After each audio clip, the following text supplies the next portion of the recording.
What is going on, everybody? You have reached Zach Baby TV, and we are officially on our trip to the Midsummer Scream Fest.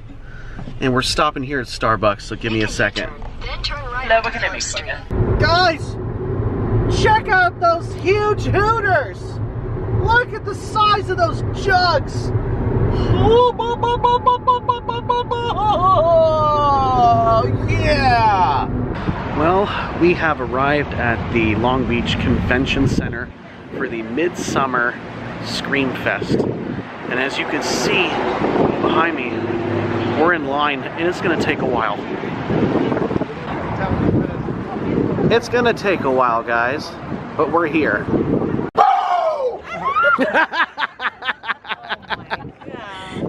Ow! What you hit me for? We have arrived, guys. We have finally gotten into the Midsummer Scream event. It's a huge hall, as you can see. It almost looks like a Comic-Con, but for Halloween stuff. This looks really awesome. Now, first off, we're gonna have to find some public bathrooms. Check that out! This is a huge Halloween event. Look at that guy. Look at that butt. Oh, yeah. Oh, let's get all in there. Oh, goodness gracious.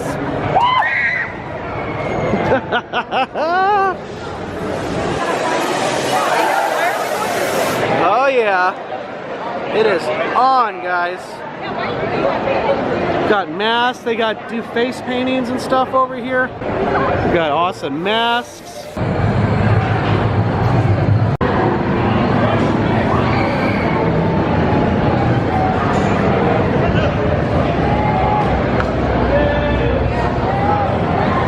I wonder what's in here.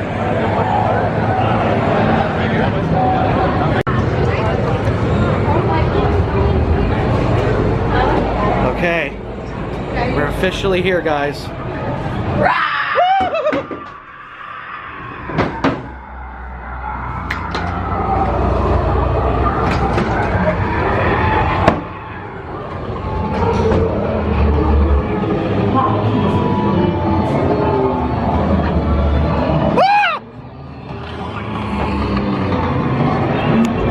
Oh my gosh.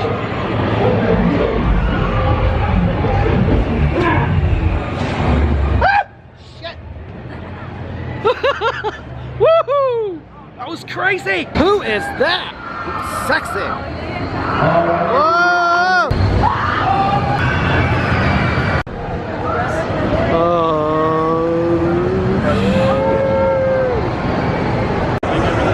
We're here with Philip, the main man from Insidious. The main woman. That's right. Awesome and amazing. See ya. Z-E-C-H. That is strong. It's short for Zachariah. I like that. Thank you. There you have it, guys. The actor from Insidious is here. Awesome and amazing. Thank you very much, sir.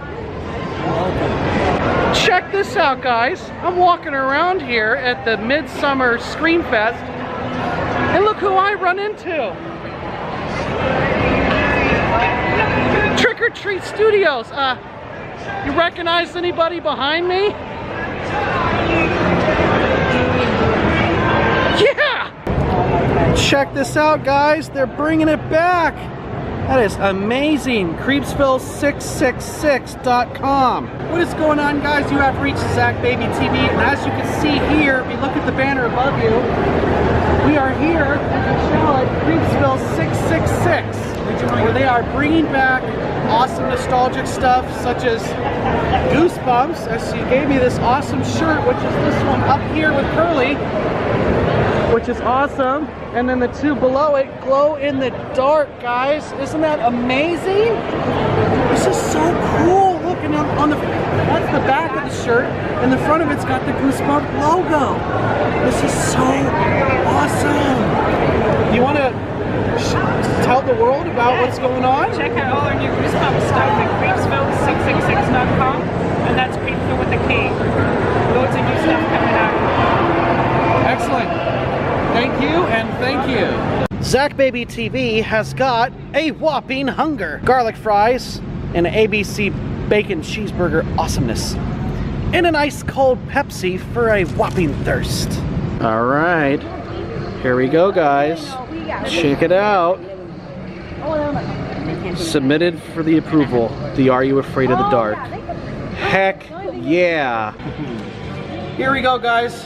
We have DJ In Your Face live at the Midsummer Scream Fest, Long Beach, California. Are You Afraid of the Dark? Nickelodeon, all in your face. This is an awesome t-shirt, of which I make no money off of the sale of this t-shirt. Fine, but I like it. See ya. What is going on, everybody? We are officially here in the auditorium for Nickelodeon's Are You Afraid of the Dark, meeting with the co-creator, DJ Mikhail. And I just met the guy.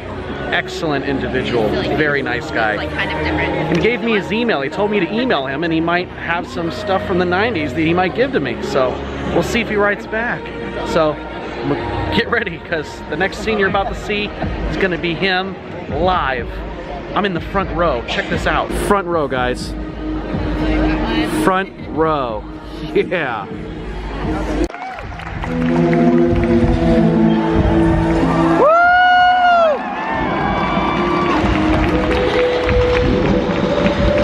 Oh yeah.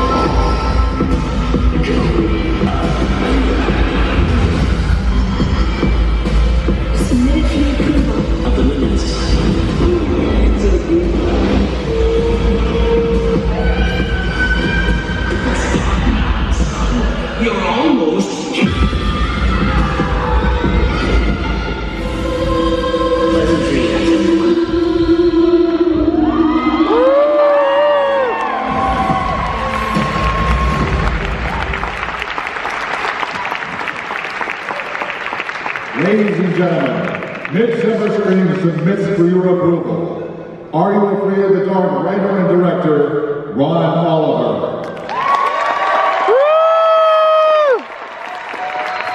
Are You Afraid of the Dark? Co-creator, executive producer, DJ Mikhail.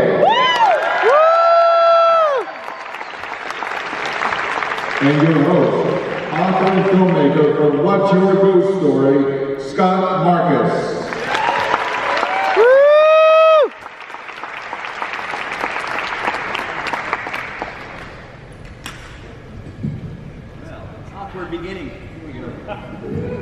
Well, this is a great turnout.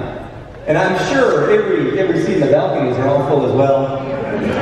Thank you all for coming out. This is, as I said to you the other day, DJ, you are maybe one of the biggest people to blame for who I am today. A guy who works in filmmaking and is a big nerd for ghost stories. I both of you guys, I came up watching Are You Afraid of the Dark, loving it as everybody here did. And I love that we get to really jump into it from the very beginning, because not only the creator here, but also the director of the pilot episode and many others.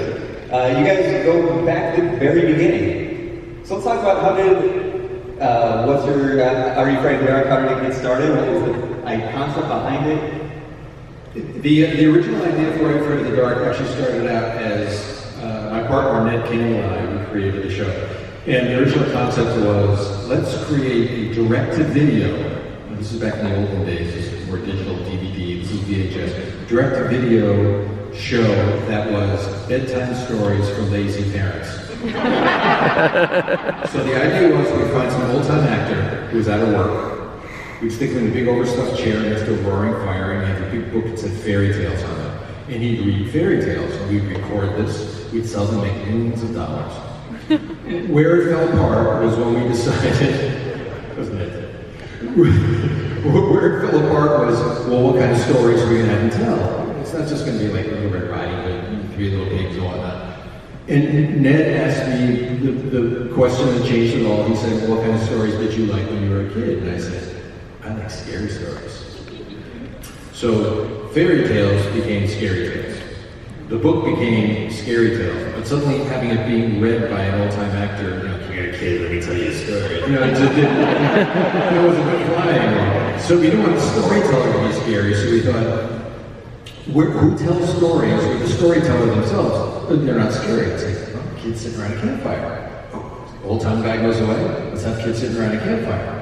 Suddenly the budget was going up, and we realized this isn't just a made-for-TV thing, this could be a TV show. And we went to Nickelodeon, we pitched it, we said, it's a show about group of kids sitting around a campfire telling scary stories, but they're really scary. They're not like Scooby-Doo scary, they're like scary. But we always come back at the end, then we leave and see the story play out, and then we always come back in the end to find out, oh, it was all just made up. And the Nickelodeon, they said, oh no, you can't scare little kids. I said, oh yeah, we can. And about a year later, this Jay Mulvaney, who's called Nickelodeon, said, how come we're not doing this show? And we came back and we made the show, and here we are, 25 years later.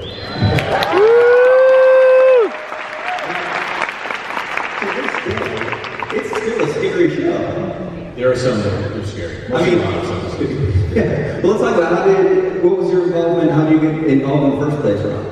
I had made a couple of horror movies when I started out. I made a movie called Hello, Mary Lou, Prom Night 2.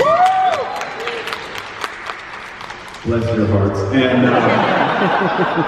And because there were so many unanswered questions in Hello, Mary Lou, Prom Night 2, we then made Prom Night 3, The Last Kiss, to solve all those problems.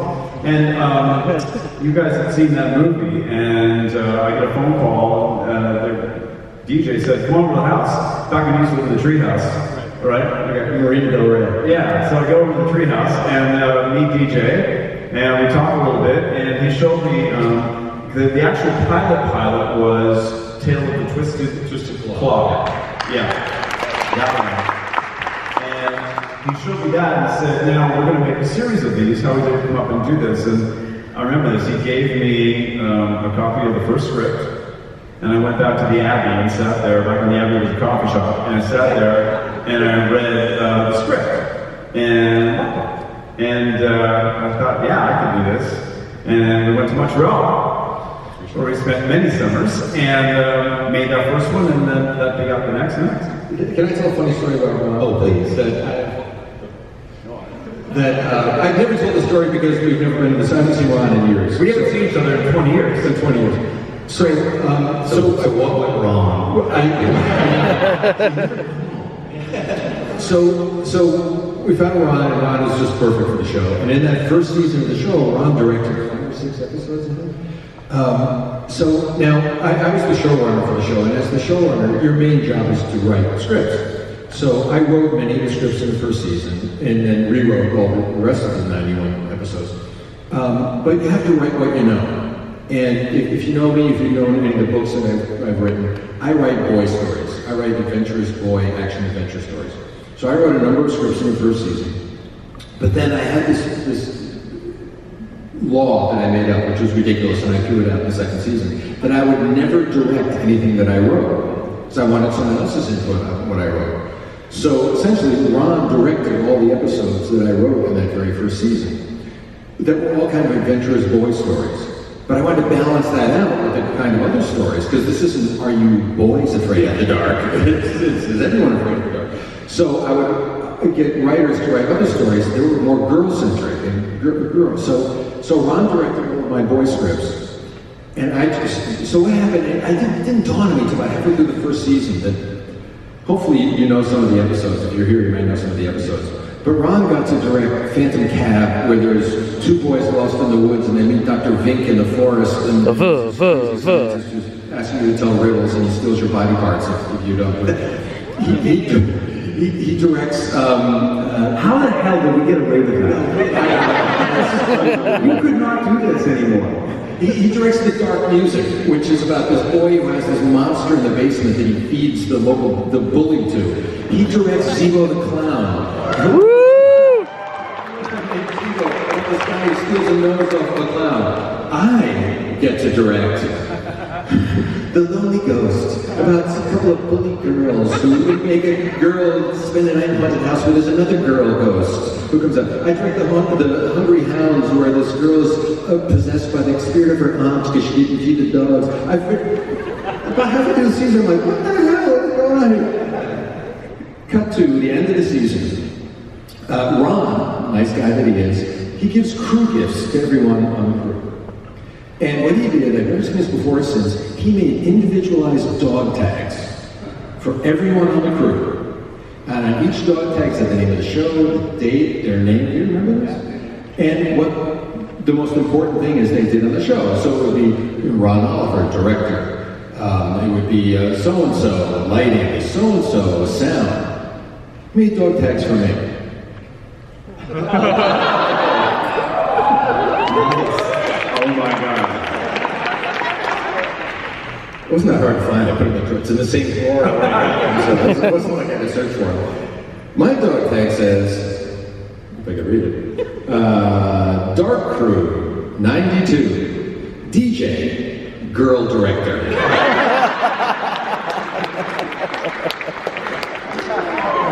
Yeah, I put an end to that really quick. Nice. Let's, we have just a couple of clips that we'll show, and picking up off the idea of how do we get away with that, because some of these are really scary stories, really still to this day chilling. Go ahead, let's play our first clip, which is from the Quiet Librarian.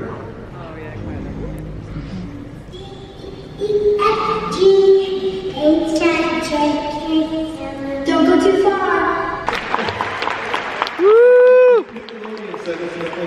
I haven't seen that clip in 20 years. I watch it, I'm like, oh my God! Who thought of that? The first time I watched that just recently, as I was going through some of these clips, I thought maybe the file was bad and the sound cut out. And we checked it a couple times, and then you realize that there's this kind of demonic librarian that's stealing sound, which they end up making a whole Buffy episode of. Of course. I mean, it's so. That is really clever and haunting storytelling.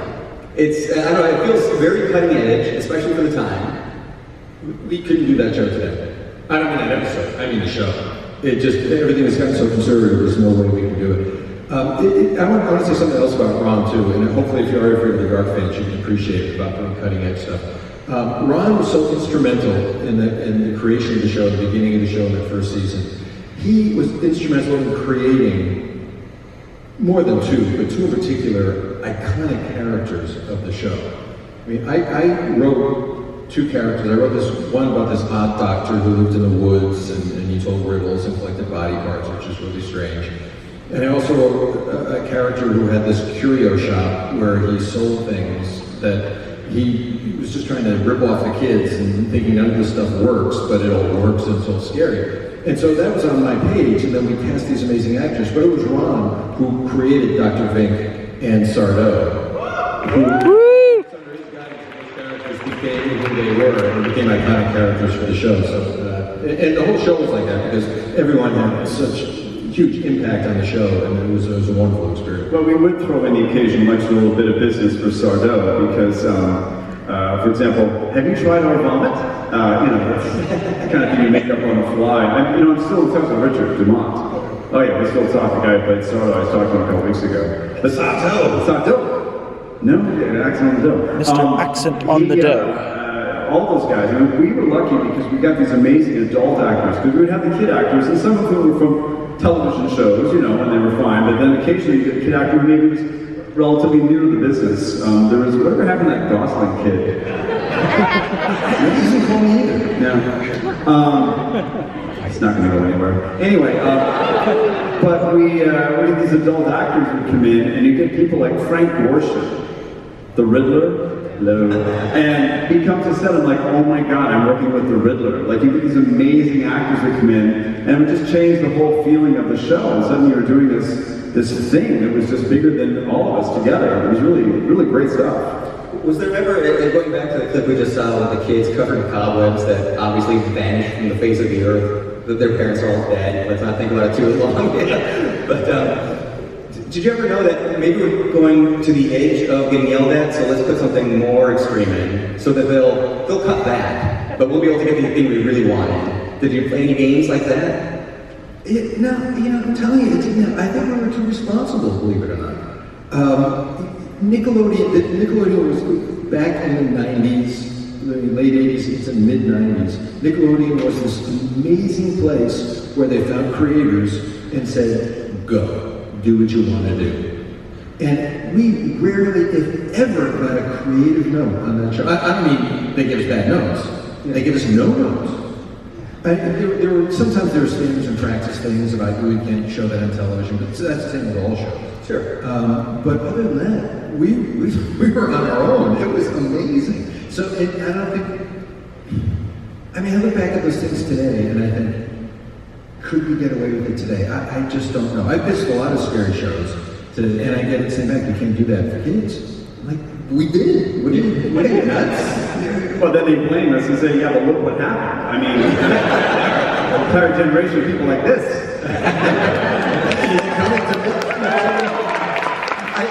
I should say, we're walking around the convention floor, which is so awesome. And one of the things I can say about this is that you go to Comic-Con, and I don't know if anybody's been to Comic-Con, but it's something about science fiction fans, they're all way too serious about what they're doing. They're way too. Where here you are here, arguably, what you're depicting is really serious. There's some scary death going on, but everybody's having fun. Well, they're a hipper crowd, I mean, to be sure. The husband went to Comic-Con, it's fun, but this bunch is a very hip crowd. And I think that's exactly it, because it's all done with a wink and a smile. And Yeah, so You know, I don't want to forget it. I want to thank Joanna and David, the great organizers for putting this show on. Thank you for having us making this world for us to play. It's funny to say that when this show has been brewing for a while, but we're going to do this, and we finally get to do it this year, yay. The last couple of weeks, I started getting emails or Facebook messages from people sending me stuff on Facebook, and somebody had a t-shirt made of the Ghastly Grinner. And this guy had a shirt made of it and sent to me, and he was wearing it and going, I'll be there. Oh, good. Well, speaking of the Ghastly Grinner for a second, when I started the show, one of the things I had in my mind is like, I don't want, again, we're thinking 7-year-olds are going to be watching the show. This goes back to pushing the envelope. Like, I don't want to create any, I remember being scared of things when I was a kid. Frankenstein was my thing, and clowns. There are way too many clowns out there, by the way. Just so you know. DJ, that clown hotel is still for sale. Still, Ron and I are going to go to the clown hotel. I think we should buy it. But in my own sense of self, I was like, I don't want to create any image, any character that's so scary that's going to sit in some kid's imagination and then give them bad dreams. Nice try. That went out the window really fast, and I think Ghastly Grinner is the number one. It's amazing the response to Ghastly Grinner over the years, and a friend of mine actually was at some dinner party or something, and his friends, our parents have some kids, and apparently their whole life they tortured their children by saying, if you don't behave, the Crimson Clown will get you. And my friend who knew that I had directed the Crimson Clown said, you realize you're responsible for the countless bedwettings around the world. You know? There was, I've said the story before, there was Bill Bonecutter, who was a good friend of ours, who was one of the creative producers on the show.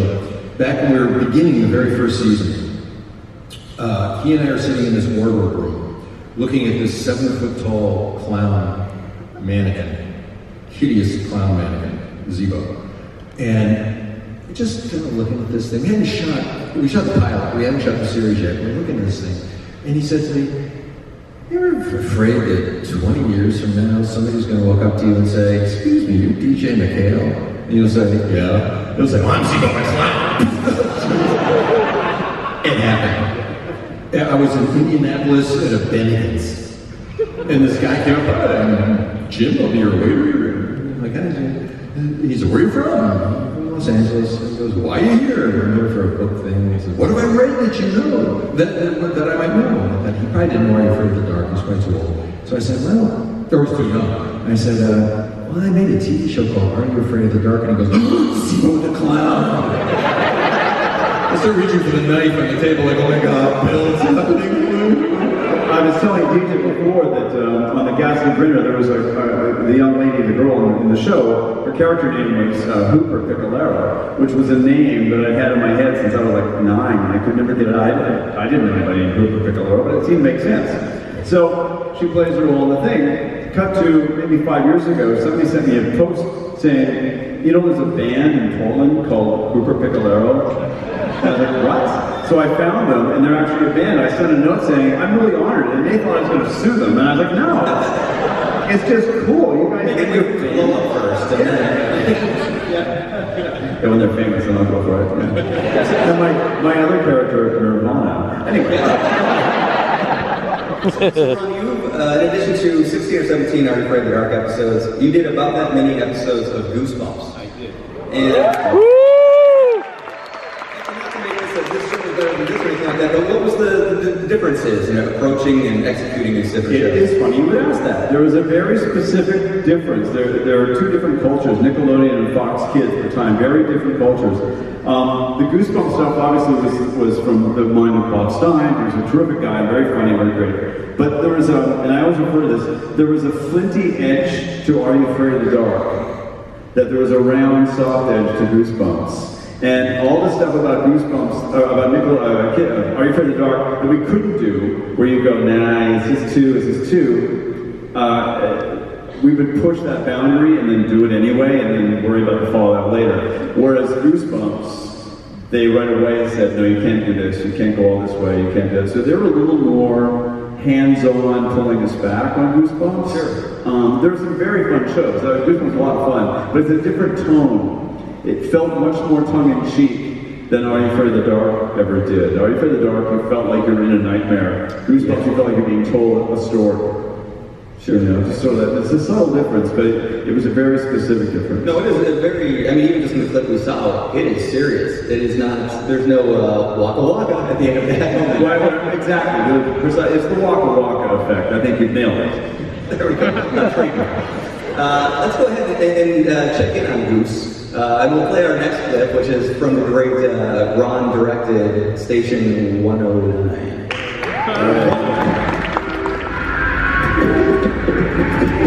No memory of anything. I thought he was going to start dancing. Again, another scary moment, another very chilling moment. To set up this, first off, I want to ask the audience, does anybody know who the voice was on the radio? You can just shout it out if you know. This is awesome. What a crowd. Gilbert was amazing, and what's not known about Gilbert is he's a huge Fangoria fan, and Tony Timpone told me once that Gilbert would come over in this sort of like stained t-shirt and pants and walk into the office and go to the back and go through all the old copies, all the old back issues. He said, oh yeah, you have access on side. And he'd dig around in there and do that. Gilbert was great. He was fun, but that was his thing. He loves Fango, loved Fango. That's awesome. And I love, did you write this episode or do you recall? Okay. My name is Scott Peters. I love, as a ghost hunter, we now use radio frequencies, shifting through frequencies to try and maybe pick up on voices. You guys are already doing it, long before we even had the idea. And the guy who's the ghost guy, and whose name eludes me after, forgive me, 20 odd years, like I remember what I had for lunch yesterday. The look of that guy was based on, do you know Carnival of Souls? Okay, so Herb Kirby's film Carnival of Souls. The first ghost guy who shows up there, that's the look I was going for that guy. I thought, we'll do, because all through those shows, and this is a credit to DJ, who's as much of a horror movie buff as I am, we would do little homages to the films that we loved, to the point where I did an episode called The Tale of the Full Moon, about, thank you, it's you and me, that's it, because I got into so much trouble with that show.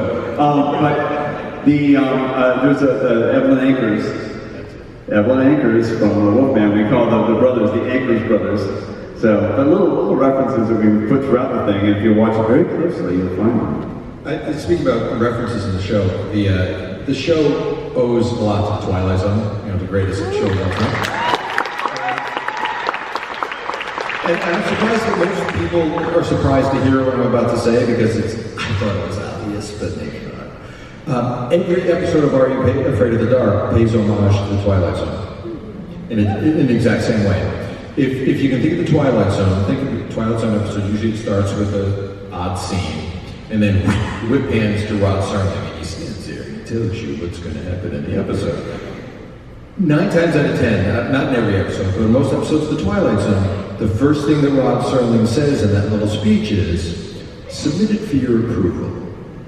And then he goes off to talk about whatever the show's about. That's why in the Midnight Society, every time they start to tell that tale, the last thing the storyteller, she reaches up to that midnight desk and says, submit it for the approval of the Midnight Society, and throw the dust on. So that's paying homage to Rod Serling in every single episode right now.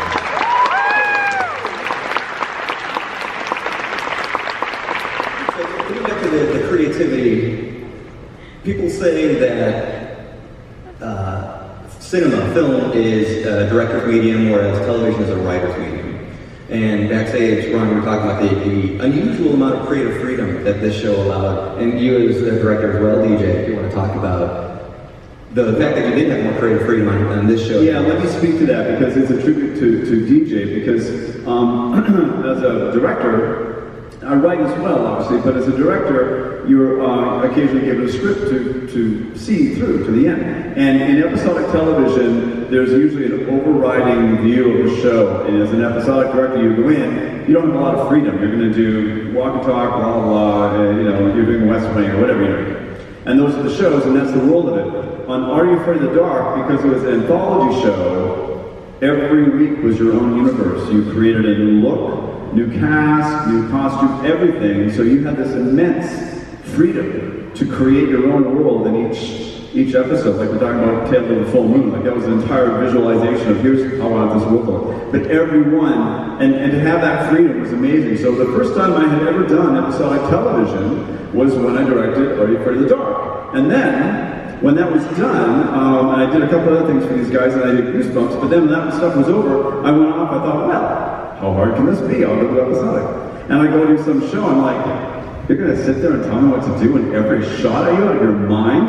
So my episodic television career didn't last very long. I thought, these people are nuts. So I left, I went back to movies. But this creative freedom is very rare in our business, and it comes from a place of basic trust, but also in self-confidence, because DJ is an extraordinarily gifted artist, and he was confident enough in himself to be able to give the rest of us clowns the freedom to do as we wanted to do with the show. So it's a testament to his talent, actually. The only real restraint the directors had, every TV director, is the clock. Yeah. That's it. You got to get it done on time. That's the one thing. So given that, so you've got your 18 hours, excuse me, Shyamalan. You have your time, do whatever you want to do in that time. Just get those pages done, and that's TV. Yeah, that's true. An extraordinary experience. And talking about getting it done on time, especially paying attention to the clock, the rules are a bit different with child actors. You got to get them in and out, you got to get their class time, all of that. I don't know how you guys are in Canada. I know production in America, if it's any different or whatnot. But let's maybe talk about working with child actors and... we broke no rules. Yes,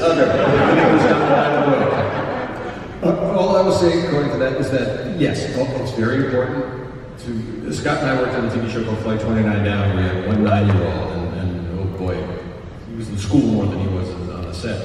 But there are very strict rules. It has nothing to do with film. It's child labor laws, state laws and whatnot.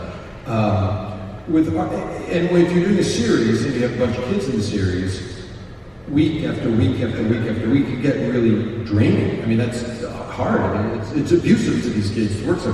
When you're only shooting for 5 days, it's a lot easier to work longer hours. And they love it. I just finished doing the reboot of Sigmund and the Sea Monsters for Amazon. And we had 3 11 and 12-year-old kids on that show. By the time we were done that show, I was talking to the people who made the puppets. I said, how difficult would it be to have these children hollowed out and replace them with some sort of effect? Can we just build it inside? Because, then we can have it forever. It's perfect. Well, I mean, and the experience ultimately is across the board. I mean, you get a Ryan Gosling and go. And he's a great actor. A lot of these actors came to us and they're very experienced. Others, I used to joke to say, if the camera had been rolling you could have cut an entire episode that I directed with me playing every role. Because I would actually act it out and do it and say, now put your left foot here, then put your right foot there, then turn this way and go, ah! And if the camera was rolling, just be right in there. But see, that's what he would give me the good actors. Like I got all of this, he was writing those episodes in the first season, and he'd be like, oh, we'll get this kid to be perfect for this thing. And then he realized, damn, I'm not directing that way. So I got these great kid actors who were amazing. And then, so we'd be done in time, and then we'd go off to Bible study class or whatever we did in Montreal at night for 5 years with per diem in our pockets. Now, when we were doing Flight 29 Down, one of the bigger people that you had directed that have since blown up was Hayden Christensen. But since that time, a lot more people have taken a step up and become more well-known. Did you have Hayden Christensen? I didn't know. I mean, it was on our credit. Oh, was he? Yeah, he was an early friend. Because he used to come in on for us on Goosebumps, and I never cast him. I was like, no. No. Are you kidding me? No. I am so not going No. Forget it. No. No. My Fox executive, who I adored, and she and I sit there and we look at each other and go, thank you for coming in. No. But when they became Darth Vader. Were there any other actors that you really enjoyed seeing their careers continue? And One that really jumps out for me, and again, it's going back to, you know right away if someone's got it, was a guy that, he was on camera, I had him on camera for the first time he was ever on camera, I believe. He was a little kid, and I drowned him. His mother was freaking out, but he drowned him. He cashed the check. He took his and he was so good that we came back. We did 91 episodes of that show. He was in 4 or 5. It was Jay Baruchel. He was great. What a comic sense this guy had. He was terrific. What about the girl from Scream? We had her. Neve Campbell. Yeah. She was already. Those were older kids in that cast, so she had already been known. Because the one thing, Ron knows this better than most of the people here, and me too, that in Canada, there's a whole star system up there too, because they have a whole production entity and world up there where they produce a lot of things we never see down here or anywhere else for that matter too. So a lot of times I have actors, and there's a reason for it. So people say, well, Neve got her start on Are You Afraid of the Dark? No, she didn't. She'd done a lot of movies before, and she had a lot of experience. And then she blew up after Are You Afraid of the Dark? Alicia Cuthbert, who was really terrific. Part of society. She was. It was funny. She was in one of the episodes. We did 5 seasons. Then we went away for a couple of years, and we did 2 more seasons. And when we came back for those, Well, good shows, they can come back. you can't have it. As I sat down, making TV is hard. It's really hard. And I'd gone away. The show had ended, and I went on. I did some Disney things, and then they called me up to say, "Hey, would you come back and do some more?" And by then the wounds had healed. I was like, okay, I'll do some more. I remember sitting back, went back to Montreal, sat around that table, looked a lot of the same faces, and I just said, welcome back, my friends, to the show that never ends. Ladies and gentlemen, Are You Afraid of the Dark? So we cast Alicia in The Midnight Society. And she was very excited. She'd done a few things. She'd been on a show with Jay, actually. And she was so excited, she came into the campfire set. She said, you know, I've been in the show before. I'm like, what? Were you in an episode? Yeah, I was in an episode. I directed that episode. She said, you did. No. That was Ian Kirshner. This was what we thought was going to be the last episode of the show. It starred Emmanuel Shrieky, who was from Entourage, and it was about a vampire that was loose in a hospital, one of our scarier episodes, The Night Shift. And there was one scene where it was the shape-shifting vampire, and there's one scene where this nurse comes out of her room, and it all takes place in one night in a hospital, and she hears a giggle, and she looks down a corridor, and there's this cute little blonde girl at the end of the corridor, and the nurse says, honey, what are you doing? And the girl giggles and runs away. The nurse runs after her, turns the corner, and it's the vampire. And she gets killed. So that was Alicia. And I don't know, she's a cute little blonde girl. I don't know, but then she came back. And I was fortunate, I did something again that I said I promised I would never do. But after 91 episodes, you try not to jump the shark. But I always said that, you know, those campfire kids, it's all made up. They're making up these stories. We have to know that it's all made up. In the last season of the show, I said, I've got an idea, I've been wanting to do this for so long, and I did it. I wrote a movie, the Are You Afraid of the Dark movie. It's also broken into 4 parts, called The Tale of the Silver Sight. And it was about the Midnight Society actually going on their thing, and it was the origin of the Midnight Society. So we got Alicia to actually be in the episode. We brought Gary from Midnight Society back, who was out of it at this point. So Alicia's another one going on to a big fame. Yeah, and I, as a Firefly fan, Kaylee. Jewel State? Yeah. Yeah, so she was in a number of episodes, yeah. Yeah, absolutely love that. We'll look at you paying homage to some of your horror inspiration and play our last clip, Midnight Madness. Midnight Madness.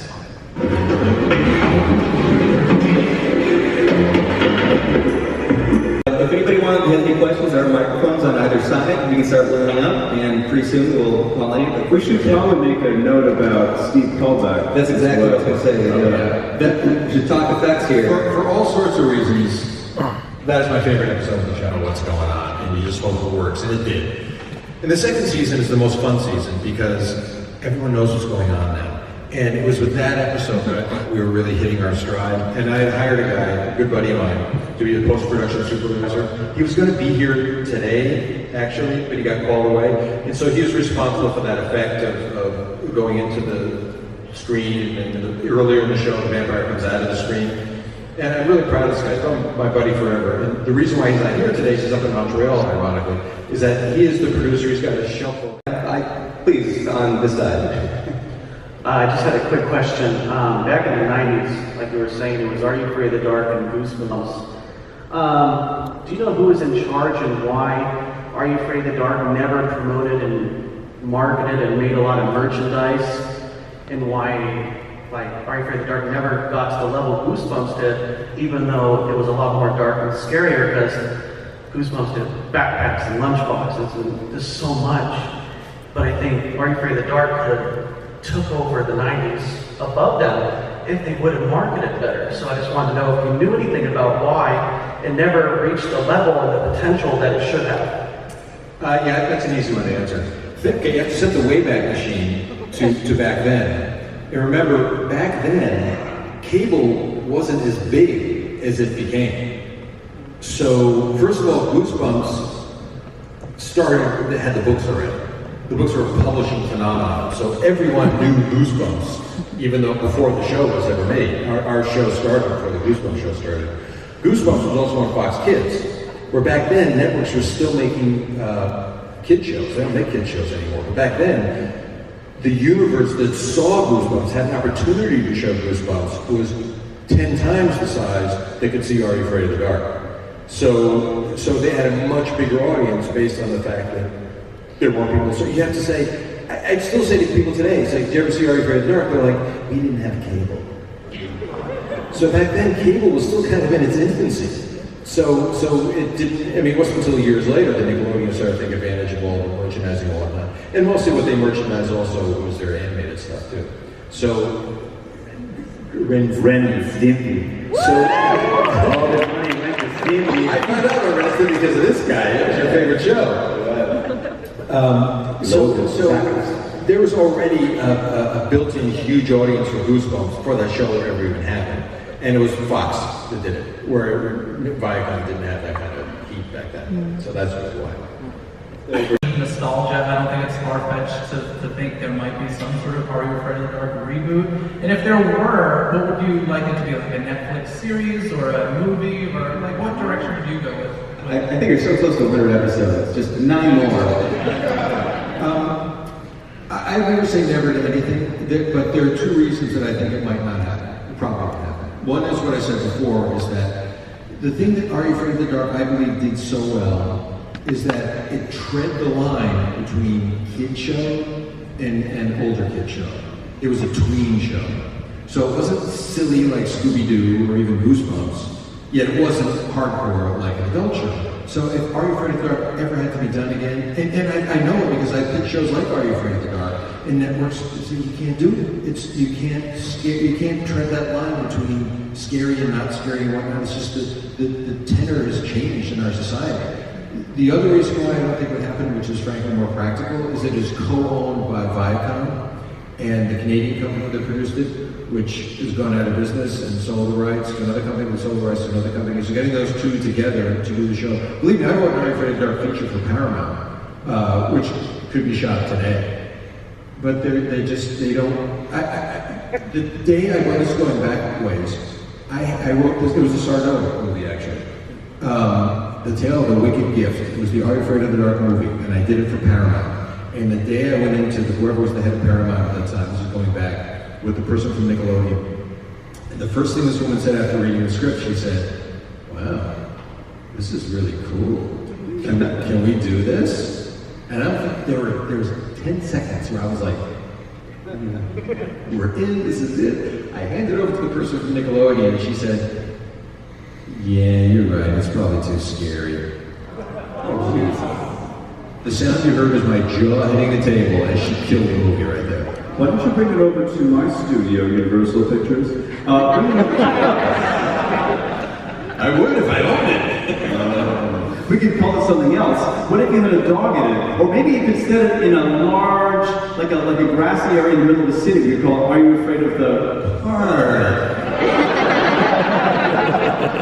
Crazy, but it just might work. So, please go right ahead. There was a different cast playing the Midnight Society in the original pilot. I was wondering if any footage of that exists, and if you recall who was in the Midnight Society other than Ross Hall, who played David originally. Yeah, I only remember one other girl who was in it. It was the girl, if you remember the episode, guys, only really big fans will know this. We did an episode about a girl who was deaf, and it was Closet Keepers maybe? Or it was like a zoo, and it was I think that was it. The girl in that episode played Kiki in the pilot. Ross Hall, who was Gary in the pilot. Supposed to play Frank. David in the original pilot. Does the place still exist? Yeah, someplace. It would actually be fun to see it because it's really bad. It's the Tale of the Twisted Claw, so the tale itself is the same story, but the Midnight Society wraparounds. We're in some dumb little studios, no bigger than the stage. We're like cutting down like bushes to put behind the kids. It was really cheesy looking. So it's nice to be able to reshoot that campfire with the kids that became the Midnight Society. I also one thing about Goose. When we cast the original Midnight Society, we wanted Ryan Gosling to be in the Midnight Society, to play this character, David. He got his other job being in the Mickey Mouse Club down in Florida with Justin Timberlake and Christina Aguilera and Britney Spears and whatnot. So he went away for a couple years to Mickey Mouse Club. Oh, there's stories about that. And then he finished that show. It was actually ended before ours did. And he came back and we were like, "Hey, let's do it now." And then we put the Ron's 9.1. All right, so we have apparently 5 minutes and 3 questions. So we will try to rapid fire this one, please. So I just have 2 questions. Did you ever have an episode where it was either banned or unaired on Nickelodeon? And my second question is, which episode do you think was the riskiest that you didn't think they were going to air on TV?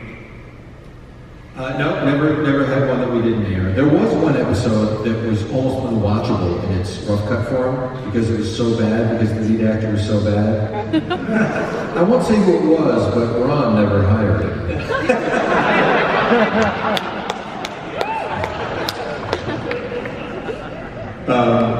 We cut around it. The only one we actually got flack on, and maybe it's because it was in the beginning.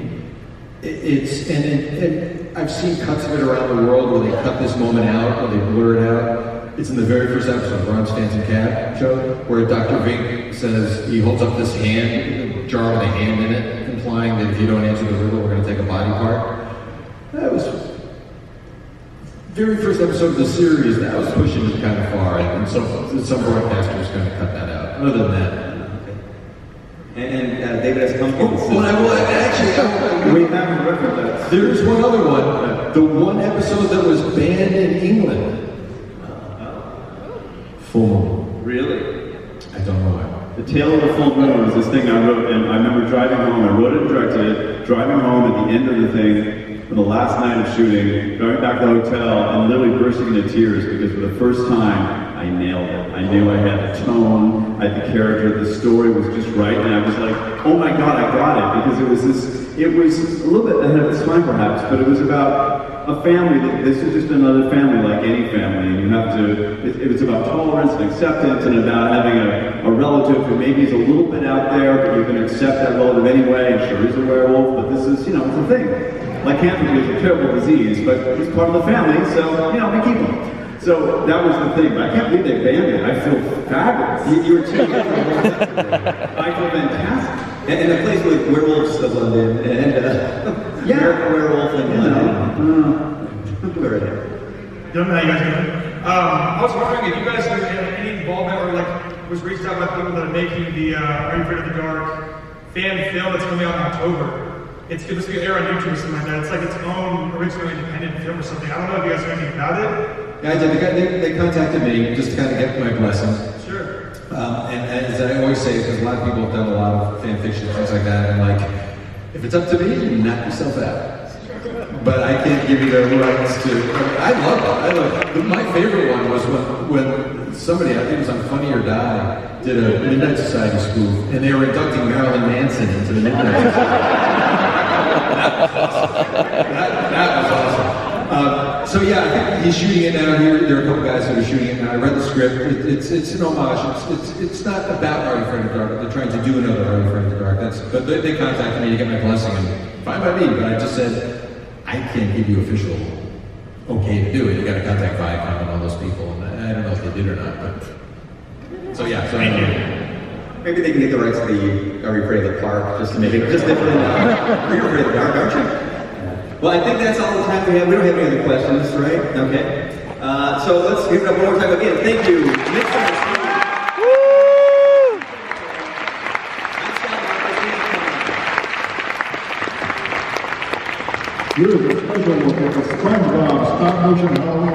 And there you have it, guys.